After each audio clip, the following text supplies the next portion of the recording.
बिस्मिल्लाहिर्रहमानिर्रहीम। अस्सलाम वालेकुम students, welcome to my YouTube channel Learning Numan. आज की इस वीडियो के अंदर हम अपने फिजिक्स फर्स्ट ईयर के चैप्टर 9 के न्यूमेरिकल प्रॉब्लम्स देखेंगे। वीडियो स्टार्ट करने से पहले आपसे गुजारिश है कि चैनल को लाजमी सब्सक्राइब करें और वीडियोस को अपनी क्लास मेंबर्स तक जरूर शेयर किया करें। अच्छा स्टूडेंट्स, पहला देखते हैं टू अनइक्वल पॉइंट चार्जेस के दो पॉइंट चार्जेस हैं इस तरह के, ठीक है। उसने हमें इन पे चार्ज नहीं बताया बल्कि लेकिन चार्ज बराबर ही है। Repel each other with force 0.4 Newton, यानी कि दोनों पे सेम चार्ज है, तो ये दोनों एक दूसरे पे जो फोर्स लगाते हैं वो हमने F1 लिखी 0.4 newton. When they are 5 centimetre, कितनी दूर है 5 सेंटीमीटर उनके दरमियान, R1 मैंने लिखी है 5 centimetre. Find the force which each charge exerts on other, कि वो फोर्स मालूम करें जो ये इस पे लगाएगा और जो ये इस पे लगाएगा, कब व्हेन दे आर 2.5, जब हम उनको उठा के इतनी दूर रख दें, इससे हाफ डिस्टेंस, और फिर सेकंड टाइम 15 सेंटीमीटर, एक को यहाँ पे और एक को यहाँ पे इतनी दूर, ठीक है। तो मैंने कहा F2 हम मालूम करेंगे जब उनके दरमियान में डिस्टेंस हमने R से लिखा वो 2.5, फिर हम F2 मालूम करेंगे 4C, ठीक है, जब उनके दरमियान में डिस्टेंस 15 सेंटीमीटर। तो ये बारी बारी दोनों काम करेंगे। अब देखें कूलम के मुताबिक ये जो फोर्स होती है के Q1 Q2 ओवर R1 का स्क्वायर, जब F1 है तो R1, ठीक है। जब उनके दरमियान डिस्टेंस चेंज करेंगे अब फोर्स कुछ और होगी, लेकिन चार्जेस क्योंकि वही है तो Q1 Q2 और K वैसे के वैसे ही रहेंगे। अब ये R1 के लिए जाके मल्टीप्लाई, ये R2 के लिए जाके मल्टीप्लाई। अब राइट हैंड साइड दोनों की सेम है, K Q1 Q2 K Q1 Q2, तो अगर हम राइट हैंड साइड को कंपेयर करें तो लेफ्ट हैंड साइड भी आपस में क्या होंगी, बराबर। तो ये F1 R1 का स्क्वायर इक्वल होना चाहिए F2 R2 के स्क्वायर की, क्योंकि इनकी राइट हैंड साइड आपस में क्या है, इक्वल है, ठीक है। अब हमें चाहिए F2 R2 का स्क्वायर जाके डिवाइड। F1 हमारे पास 0.4 न्यूटन, R1 पहले उनके दरमियान डिस्टेंस था 5 का स्क्वायर, R2 अब डिस्टेंस रह गया पहले केस में 2.5, तो 2.5 का स्क्वायर, 2.5 का स्क्वायर करें वो होता है 6.25, 6.25 को 25 पे डिवाइड करें रहता है 4। अब 4 इंटू 0.4 1.6 न्यूटन हमारे पास फोर्स होगी जमीन के दरमियान डिस्टेंस कितना है 2.5 सेंटीमीटर, ठीक है। नेक्स्ट केस में अब डिस्टेंस हम चेंज करेंगे 15 सेंटीमीटर, इतनी दूर उठा के रख देंगे, ठीक है। अब फोर्स क्या होगी, F2 हमने मालूम करनी है, R1 वही का वही, F1 वही का वही, R2 स्क्वायर 2.5 के बजाय अब यहाँ पे हम यूज करेंगे 15 सेंटीमीटर उसका स्क्वायर, ठीक है। तो ये स्टूडेंट्स बन जाएगी 15 का जो स्क्वायर होता है 225, ठीक है। बाकी ऊपर वाला सेम 5 का स्क्वायर 25, ठीक है। तो 25 1 जार 25 9 जार 9 को इस पे डिवाइड करें 0.044 न्यूटन फोर्स आती है। अच्छा एक चीज आपके जहन में आई होगी कि हमने सेंटीमीटर को क्यों खत्म नहीं किया, क्यों, यहाँ पे भी सेंटीमीटर यहाँ पे भी सेंटीमीटर, मतलब दोनों साइड पे सेंटीमीटर सेंटीमीटर से कैंसिल। अगर हम इनको मीटर्स में ले भी जाएंगे तो जो इसके नीचे हमने 100 से डिवाइड करना है, ठीक है, तो वो 100 बेसिकली यहाँ भी होगा यहाँ भी, वो एक दूसरे क्या कर देंगे, कैंसिल कर देंगे, okay. 9.2 a particle of charge 20 microcoulomb, एक चार्ज है जिसके ऊपर प्लस 20 माइक्रोकूलम चार्ज है, इस place between two parallel plates 10 centimetre apart. एक और एक ये दो प्लेट्स हैं, प्लस वाली और एक माइनस वाली, हैविंग पोटेंशियल डिफरेंस, इनके दरमियान में जो पोटेंशियल डिफरेंस है वो कितना स्टूडेंट्स 0.5 किलो वोल्ट। तो वो मैंने लिख लिया, चार्ज 20 माइक्रोकूलम, उनके दरमियान में डिस्टेंस को हम d से लिख देते हैं 10 सेंटीमीटर, इसको मीटर में लेके जाएंगे तो 100 से डिवाइड करेंगे, ठीक है, तो 0.1 मीटर। अब calculate the electric field between plates, ठीक है, और पोटेंशियल यूजर में दिया हुआ पोटेंशियल डिफरेंस कितना 0.5 केवी। इसको जब हम किलो को खत्म करेंगे 10⁻³ लगेगी। एक तो इलेक्ट्रिक फील्ड कैलकुलेट करना है और इलेक्ट्रिक फोर्स भी कैलकुलेट करनी है, ठीक है। इलेक्ट्रिक फील्ड का तो बड़ा आसान सा रिलेशन है, डेल V बाय डी, ठीक है। डेल V 0.5 किलो की जगह जब हमने 10⁻³ लिखा, डिस्टेंस कितना 0.1। अब 0.1 का मतलब होता है कि पॉइंट खत्म करें तो ये ऊपर 10 लगेगा, जो ये मैंने डायरेक्ट लिख दिया, तो 10⁻⁴ हो गई। 0.5 मल्टीप्लाई बाय 10⁻⁴ के बजाय हम इसका पॉइंट इधर शिफ्ट करेंगे तो 5 और 10 की एक पावर कम हो जाएगी, ये जो 10⁻³ है इसको कहते हैं किलो, तो 5 किलो न्यूटन पर कूलम। ठीक है, ये हमारे पास इलेक्ट्रिक फील्ड इंटेंसिटी आ जाएगी जिसका यूनिट होता है न्यूटन पर कूलम। ठीक है, next F is equals to Q E लगा के हम इलेक्ट्रिक फोर्स कैलकुलेट करेंगे। चार्ज हमें पता है 20 मल्टीप्लाई बाय 10⁻⁶ है। इलेक्ट्रिक फील्ड इंटेंसिटी हमने अभी कैलकुलेट की, तो हम उसको 5 मल्टीप्लाई बाय 10⁻³ लिखेंगे। 5 × 20 100 -3 और ये +3 कितना हो गया -3, जिसको हम मिली कहते हैं। क्या कहते हैं? मिली। तो 100 ये मिली और फोर्स का यूनिट क्या होता है? न्यूटन होता है हमारे पास। ठीक है, नेक्स्ट देखते हैं students 9.3 the electron and proton in hydrogen atom are separated on average by a distance of approximately 5.3 multiplied by 10⁻⁻11 metre. एक हाइड्रोजन का जो एटम है इसके न्यूक्लियस, बेसिकली ये न्यूक्लियस है, न्यूक्लियस के अंदर प्रोटॉन होता है और बाहर एक इलेक्ट्रॉन होता है। ठीक है, एक ही प्रोटॉन और एक इलेक्ट्रॉन, और इनके दरमियान बेसिकली ये प्रोटॉन पे भी चार्ज है और इलेक्ट्रॉन पे भी चार्ज है, तो ये Q1 और ये Q2। ठीक है, और आपको पता होना चाहिए कि प्रोटॉन पे और इलेक्ट्रॉन पे चार्ज सेम होता है, सिर्फ एक के ऊपर पॉजिटिव होता है एक के ऊपर नेगेटिव, लेकिन दोनों का मैग्नीट्यूड क्या होता है? सेम होता है। और उनके दरमियान उसने ये डिस्टेंस बताया r, ये डिस्टेंस कितना है? 5.3 10⁻⁻11 मीटर। इसको मैं यहाँ लिख रहा हूँ, r is equal to 5.3 multiply by 10⁻⁻11 metre. Find the ratio of electric and gravitation force Fe और Fg। इलेक्ट्रिक और ग्रेविटेशन फोर्स की हमें चाहिए रेशियो। ठीक है, फिर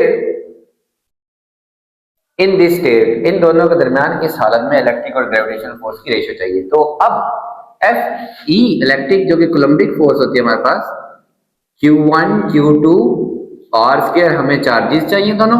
आपको पता नहीं चाहिए चार्ज ऑन इलेक्ट्रॉन, ठीक है, और प्रोटॉन, ये दोनों बराबर होकर कितना था? 1.6 10⁻⁻19 कूलम। ठीक है, Q1 Q2 आप ऐसे लिखते हैं। ठीक है, आर हमें पहले ही पता है।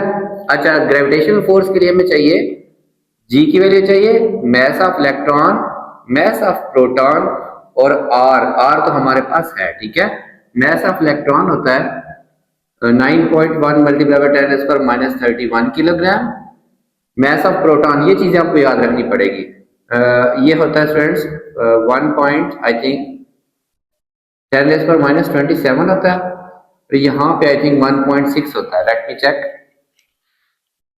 जी, 1.67 होता है। ठीक है, अच्छा, अब यहाँ पे हमें के भी चाहिए। के आपको याद रखना पड़ेगा 9 मल्टीप्लाई बाय 10⁻9, और के का ना यूनिट ना कंफ्यूज किया करें, ये न्यूटन है, आर के इधर के मल्टीप्लाई तो न्यूटन मीटर स्क्वायर, और ये Q1 Q2 इधर के डिवाइड तो इनका कूलम होता है, तो पर कूलम स्क्वायर। जी चाहिए इसके लिए 6.67 10⁻11 न्यूटन मीटर स्क्वायर, और ये दोनों पर किलोग्राम का square. Okay, rest is all calculators problem. ठीक है, कोई इसके अंदर रॉकेट साइंस नहीं है। Fe के Q1 Q2, इस Q1 Q2 के बजाय क्योंकि दोनों सेम है तो मैं Q का स्क्वायर ओवर R का स्क्वायर लिख रहा हूँ। K की वैल्यू 9 मल्टीप्लाई बाय 10⁻9, Q की वैल्यू 1.6 10⁻19, और उसका स्क्वायर R 5.3 मल्टीप्लाई बाय 10⁻11 का स्क्वायर। अब देखें स्टूडेंट्स, तो ये 9, ये 1.6 का स्क्वायर है, तो दो बार इसको लिख लेता हूं मैं। 5.3 का भी स्क्वायर है, तो 5.3 और इसको अलग कर ले। 10⁻9 -19 टू टाइम्स माइनस का 38, -11 2 -22, वो नीचे माइनस है तो ऊपर आके आ जाएगा +22। ठीक है, इनको मैं मल्टीप्लाई डिवाइड करता हूं तो स्टूडेंट्स ये सारा बचेगा, ये बचेगा 8.2, इनको मैं मल्टीप्लाई करूंगा तो 8.2, और ये 10⁻, ये बचेगा 22 में ये ऐड हो जाएगा, तो स्टूडेंट्स ये कितना बचेगा? -8 बचेगा इसमें ओवरऑल। ठीक है, बेसिकली यहाँ पे जब इनको मल्टीप्लाई करेंगे तो उसका आंसर होगा, हम पॉइंट्स को राउंड ऑफ करेंगे, जिसकी वजह से ये हमारी वैल्यू चेंज जाएगी और -8 बचेगी। ठीक है, आप इसको डायरेक्ट कैलकुलेटर की मदद से कर सकते हैं। अब रहेगा G, sorry Fg, G M electron, mass of proton और आर का स्क्वायर। जी की वैल्यू 6.67 10⁻11, इलेक्ट्रॉन की 9.1 मल्टीप्लाई बाय 10⁻31, प्रोटॉन का इससे मल्टीप्लाई होगा 1.67 10 रेज़ पर -27, सारे के नीचे आ जाएगा स्टूडेंट्स हमारे पास r का स्क्वायर यानी कि 5.3 10 रेज़ पर -11 इसका स्क्वायर। ठीक है, तो ये 6.67 9.1 1.67 और ये 5.3 का स्क्वायर है तो 2 टाइम्स मल्टीप्लाई बाय 10 रेज़ पर ये -11, ये -31, ये -27, ये -22 ऊपर जाके हो जाएगी प्लस का 22। ठीक है, तो ये सारा कुछ इसको अगर हम कैलकुलेटर की मदद से करें तो ये हमारे पास बचता है 3.61 10 रेज़ पावर -47 न्यूटन। ठीक है, इसका यूनिट भी न्यूटन और इसका यूनिट भी न्यूटन। अब स्टूडेंट्स हम इसको इससे डिवाइड करते हैं F E over F G. 8.2 10 raise power -8 और ये नीचे है 3.61 10 रेज़ पावर -47। ठीक है, रेशियो का कोई यूनिट नहीं होता तो ये आएगा 2.3 मल्टीप्लाई बाय 10 रेज़ पावर 39 बचेगा आई थिंक जी 39। तो इलेक्ट्रिक फोर्स ग्रेविटेशनल फोर्स की निस्बत इतनी ज्यादा होती है, ये हमने एक शार्ट क्वेश्चन के अंदर भी देखा था। ठीक है, 9.4 इंटरेस्टिंग है, देखें। After a pleasant showering a water droplet of mass, सीधा सीधा लिखें कि एक वाटर ड्रॉपलेट है जिसका मैस है 1.2 10 रेज़ पावर -11 किलोग्राम। ठीक है, is located near the ground, ये ग्राउंड है तो शावर लेने के बाद के नहाते हैं उसके बाद एक वाटर ड्रॉपलेट है वो यहाँ पे नजर आ जाता है जमीन के पास। ठीक है, उसका मैस भी उसने दे दिया। एटमॉस्फेरिक इलेक्ट्रिक फील्ड कि इसके आसपास एटमॉस्फेरिक इलेक्ट्रिक फील्ड है। ठीक है, तो उसकी जो इलेक्ट्रिक फील्ड इंटेंसिटी है वो ई 6 कितनी है 6.0 10 रेज़ पावर 3 न्यूटन पर कूलम, और ये कहाँ पे है पॉइंट्स वर्टिकली डाउनवर्ड, तो ये प्लस है और ये क्या है माइनस है। ठीक है स्टूडेंट, इन द विसिनिटी इसके आसपास, चाहे यहां बना ले चाहे यहां बना ले, तो ये वर्टिकली डाउनवर्ड है। Okay, the droplet remain suspended, ये ड्रॉपलेट यहाँ पे रुक गया तो इसके ऊपर लग रही है इलेक्ट्रिक फोर्स F। ठीक है, जो इस ग्रेविटेशनल फोर्स की वजह से ड्रॉपलेट ने नीचे गिरना था। ओके स्टूडेंट्स, कोई भी चीज क्यों नीचे गिरती है अपने वेट की वजह से। ठीक है, but the droplet remain suspended at rest, ये वहां पे रुका हुआ नजर आ रहा है। डेफिनेटली ये रुका हुआ है तो इस पे कोई अपोजिट फोर्स लग रही है और वो इस इलेक्ट्रिक फील्ड की वजह से इलेक्ट्रिक फोर्स लग रही है। ठीक है, ग्रेविटेशनल फोर्स जो कि मास की वजह से होती है वो हमेशा डाउनवर्ड, और इलेक्ट्रिक फोर्स जो उसके इलेक्ट्रिक फील्ड की वजह से लग रही है वो कहां लग रही है अपवर्ड। अगर ये इलेक्ट्रिक फोर्स अपवर्ड लग रही है तो इसके ऊपर कौन सा चार्ज होगा, देखें अगर ये चीज पॉजिटिव की तरफ जा रही है तो इसके ऊपर कौन सा चार्ज होगा नेगेटिव चार्ज होगा। ठीक है, फाइंड द इलेक्ट्रिक चार्ज, इसके ऊपर चार्ज मालूम करें, ये तो हमें पता चल गया as it is going upward तो it will be negatively charge. E मास दिया हुआ है, ई दिया हुआ है हमें 6.0 10 रेज़ पावर 3 न्यूटन पर कूलम। अच्छा, रेस्ट हमें कुछ भी ऐसा नहीं दिया हुआ, तो बेसिकली ये रेस्ट पे है तो इस पे लगने वाली इलेक्ट्रिक फोर्स और ग्रेविटेशनल फोर्स बराबर है। ठीक है, ग्रेविटेशनल फोर्स वेट की W is equal to mg। Okay, electric force F is equal to QE, ये Q हमने बताना है mg ओवर E। मैस इसका है फ्रेंड्स 1.2 10 रेज़ पावर -11 और G की वैल्यू होती है 9.8, E की वैल्यू 6.0 10 रेज़ पावर 3। तो ये कट मट होने के बाद सारा कुछ कैलकुलेटर की मदद से हमारे पास क्या चीज बचती है,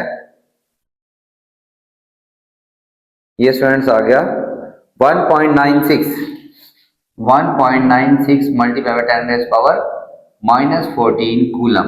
ठीक है, अब as the electric force is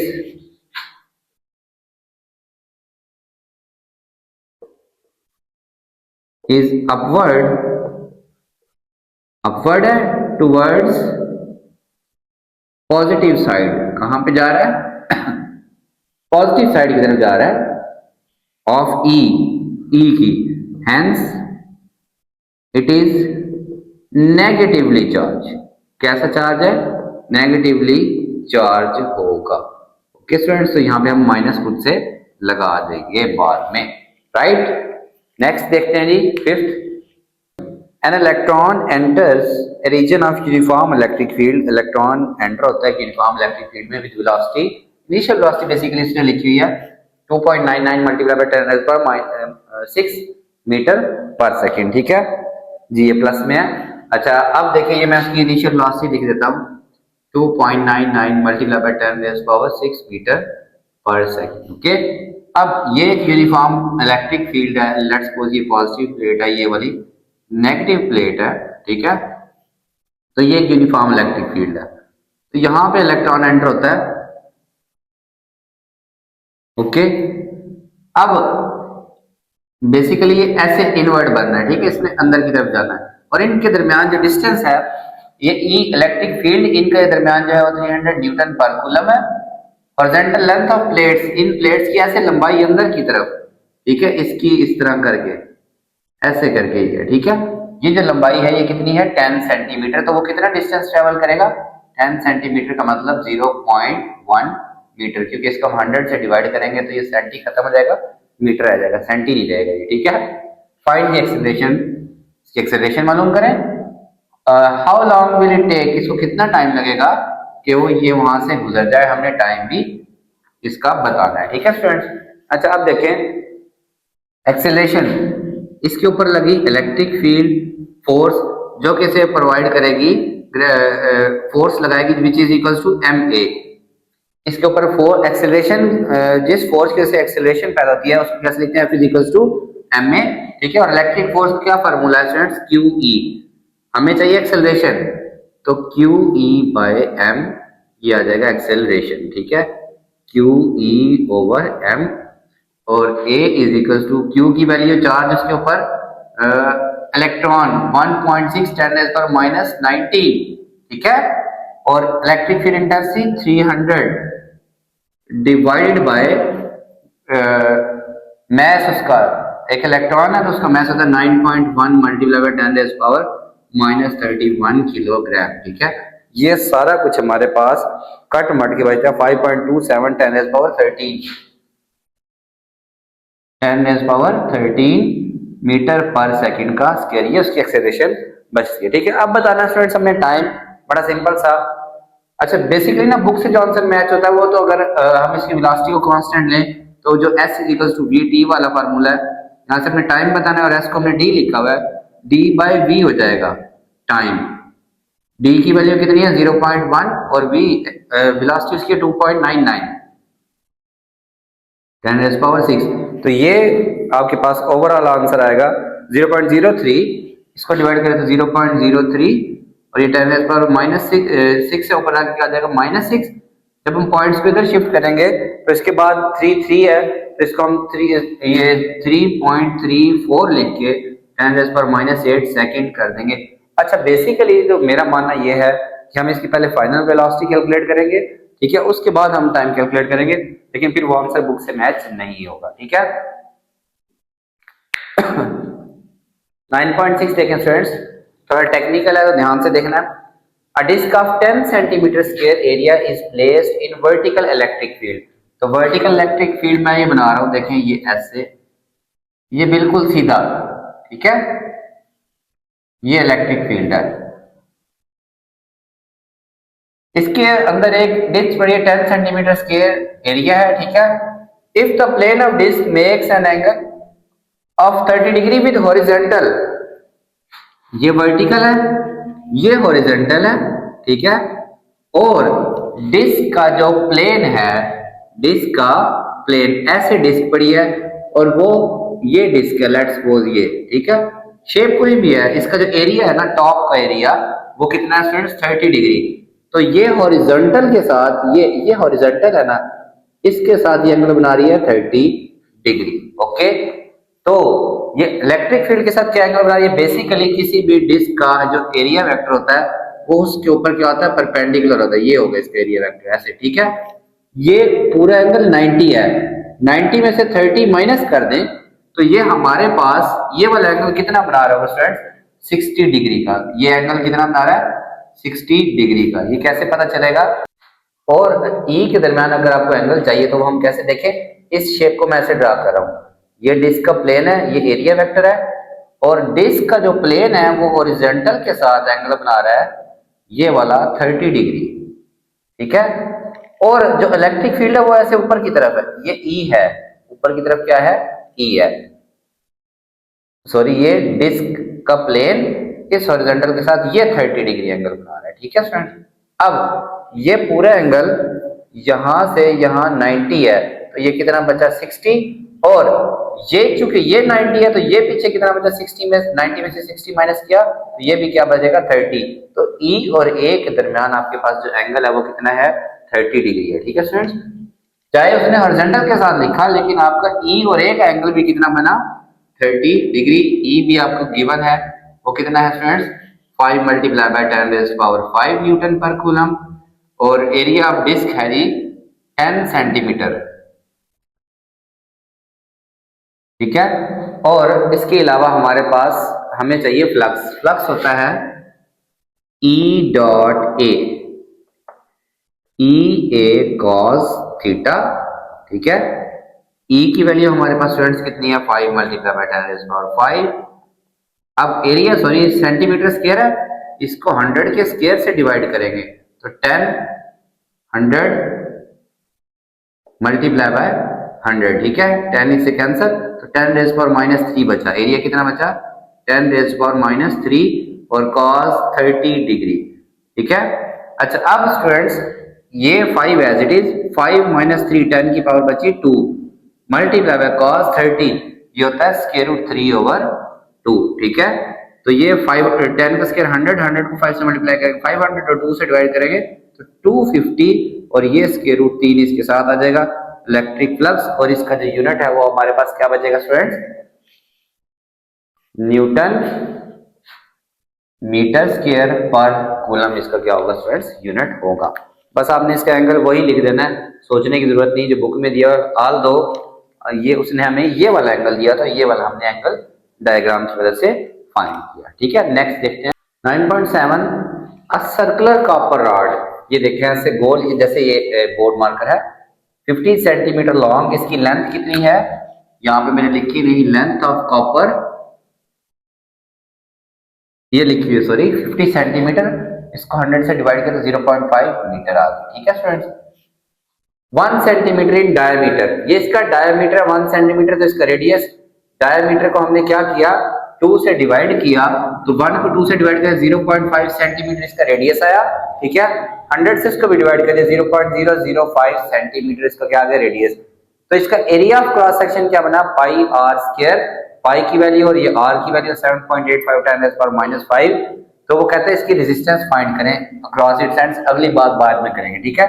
resistance होती है रो L over resistivity L over A, specific resistance of copper, इसको सिग्मा कॉपर लिखेंगे सॉरी रो सॉरी, ये है मेरे पास 1.6 10 पर -8, ये न्यूमेरिकल प्रॉब्लम के अंदर आपके पास दी हुई है। तो आपने इसकी वैल्यू पुट की, लेंथ की वैल्यू पुट की, एरिया की वैल्यू पुट की, और आपके पास आंसर आया 1.07 10 -4 ओहम। अब एक टंगस्टन रॉड है, ये थोड़ा मैं नीट करके बना देता हूँ। पहले ये मैंने सारा किया तो मैंने देखा मैंने कैमरा ही नहीं ऑन किया हुआ था, तो अब मुझे ये दोबारा रिकॉर्ड करना पड़ रहा है। एक स्क्वायर रॉड है, ठीक है, ये भी 50 सेंटीमीटर लेंथ है इसकी, और स्क्वायर साइड है इसकी, एक जो क्रॉस सेक्शन है वो स्क्वायर है ऐसे, तो एक साइड अगर ए है तो ये भी क्या होगी ए, तो इसका एरिया क्या होगा ए का स्क्वायर, ठीक है। वो कहता है इसकी एक साइड क्या होगी, हमने ये एक ए बताना है, तो एरिया आ जाएगा, तो मैं इधर भी स्क्वायर रूट ले लूंगा, एरिया का भी स्क्वायर रूट ले लूंगा, तो मेरे पास ये क्या आ जाएगा ए क्या होगा बड़े वाले एरिया का स्क्वायर रूट, ठीक है। छोटे वाले जो एक साइड है, if it has same resistance, इसकी रेजिस्टेंस क्या है सेम है, तो इसके लिए भी अब मैंने resistance of tungsten, rho tungsten, length of tungsten और एरिया ऑफ टंगस्टन, देखें रो की वैल्यू इसकी अलग है 5.0 10 -8, लेंथ वही। अब यहाँ पे एरिया और रेजिस्टेंस को चेंज कर दिया, एरिया मालूम करना, रेजिस्टेंस इधर आके क्या होगा डिवाइड, तो रेजिस्टेंस क्योंकि सेम है तो ये वाली वैल्यू यहाँ पे हमने पुट की, इसका एरिया निकलता है 2.34 10 -4 मीटर स्क्वायर, इसका स्क्वायर रूट ले तो एक साइड जो बचती है वो होती है 1.53 10 -2 मीटर, ये हमारे पास इसकी एक साइड की लेंथ आ जाएगी, ओके। 9.8 देखें students, a copper winding of electric fan, एक इलेक्ट्रिक फैन की कॉपर वाइंडिंग है जिसकी रेजिस्टेंस 50 ओम है, ठीक है, एट 30 डिग्री सेल्सियस। पहला एक टेम्परेचर आ गया हमारे पास। तो पहले टेम्परेचर पे जो रेजिस्टेंस होती है उसको इनिशियल रेजिस्टेंस कहते हैं, आर नॉट। तो उस टेम्परेचर को भी T naught, original temperature, original resistance आप कह सकते हैं, ठीक है। After running for some time the resistance becomes 52 ohm. अब किसी और टेम्परेचर के ऊपर आर टी, बड़े वाला टी लिखेंगे, ठीक है, उसके ऊपर इसकी रेजिस्टेंस होगी 52 ओम।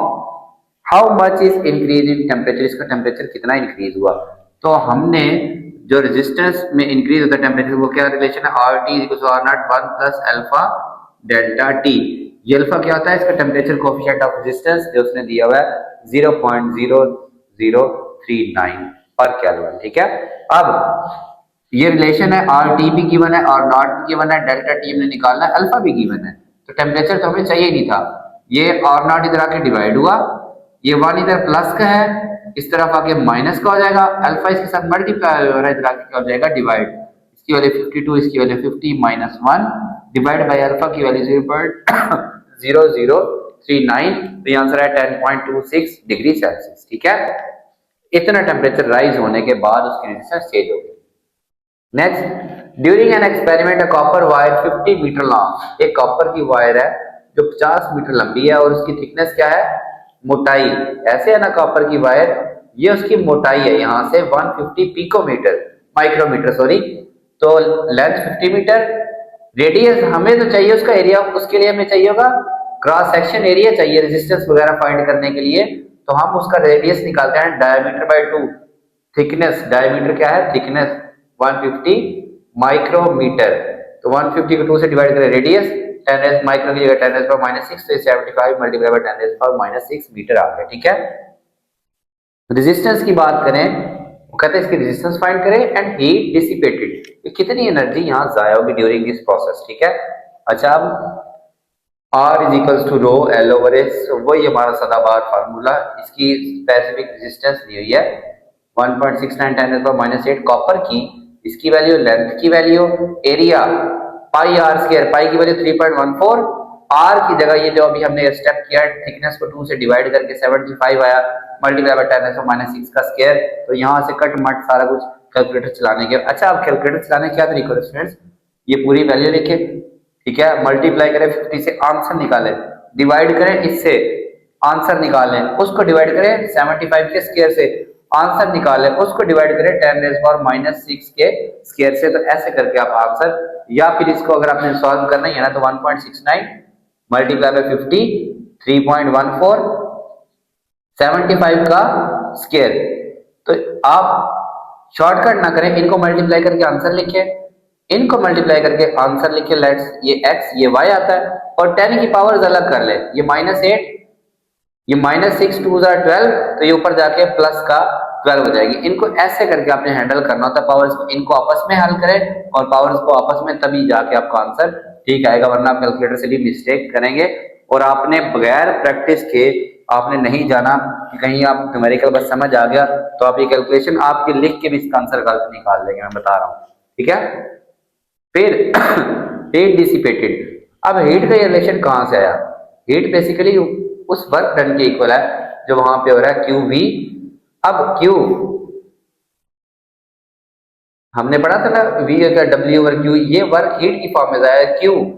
Q क्या है, IT, जैसे करंट होता है ना Q/T, यहां से Q आ गया IT, और ये V क्या है, IR।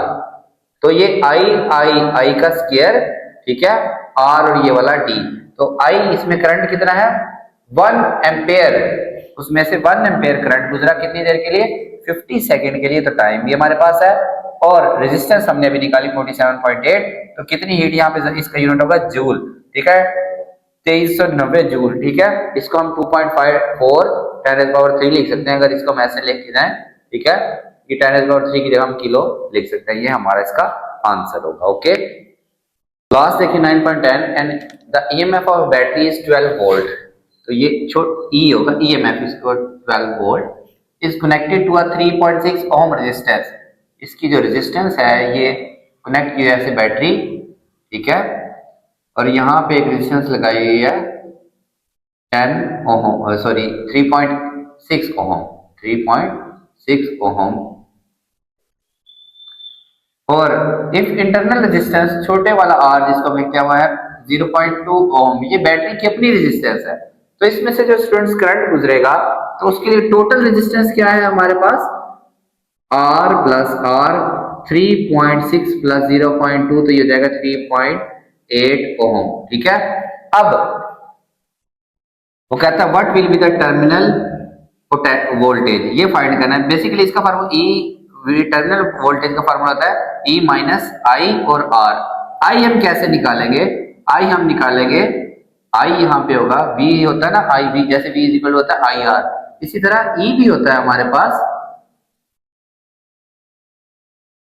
I R. तो I आ जाएगा, बल्कि इस R के बजाय हम यहाँ पे टोटल रेजिस्टेंस इस्तेमाल करेंगे RT, करंट जो गुजरा है बैटरी की EMF और सर्किट में टोटल रेजिस्टेंस। ठीक है, तो E over R T into R, E की value students 12 minus 12 over 3.8 multiply by 0.2। तो यहाँ पे फिर हमारे पास कैलकुलेटर का काम है, इसका आंसर आएगा, तो कैलकुलेटर से इसका आंसर आता है 11.4 वोल्ट। ये होगा इसका टर्मिनल वोल्टेज 11.4। ओके स्टूडेंट्स, तो ये आपके न्यूमेरिकल्स कंप्लीट हुए। होप्स आप लोगों को अच्छे से समझ आए होंगे। तो चैनल आपने लाजमी सब्सक्राइब करना है और वीडियोस को अपने क्लास वालों तक जरूर शेयर करें। अल्लाह हाफिज।